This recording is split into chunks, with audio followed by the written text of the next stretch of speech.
Para ito sa mga motorista. Kapag umaalis kayo, magdala kayo ng helmet. Siguraduhin nyong may suot kayong helmet. At dahil maulan ngayon, siguraduhin nyo may dala kayong raincoat. Kapag nakalimutan nyo, para kayong mga basang sisi, parang ako, madalas kasi mga mare, nakakalimutan kong mag-helmet.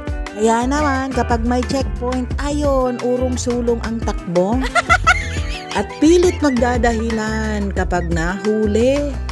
Yan ang sakit ng mga motorista. Kaya paalala, huwag kalimutan ang helmet. At kapag maulan naman, madalas ako'y basang-basa.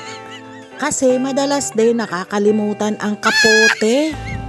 Kaya sa mga kagaya kong motorista, huwag niyong kakalimutang dalhin ang kapote. Kung ayaw niyong suminga at sumingot, pagkatapos kasi kayo ay sisipunin at uubuhin. Kapag kayo ay nagpapaulan dahil inyong nakakalimutan ang mga mahalagang bagay na dapat dalhin. Kung ayaw mong maging kagaya ka nito, hindi nagdala ng helmet, kaya ayan, basang-basa sa ulan.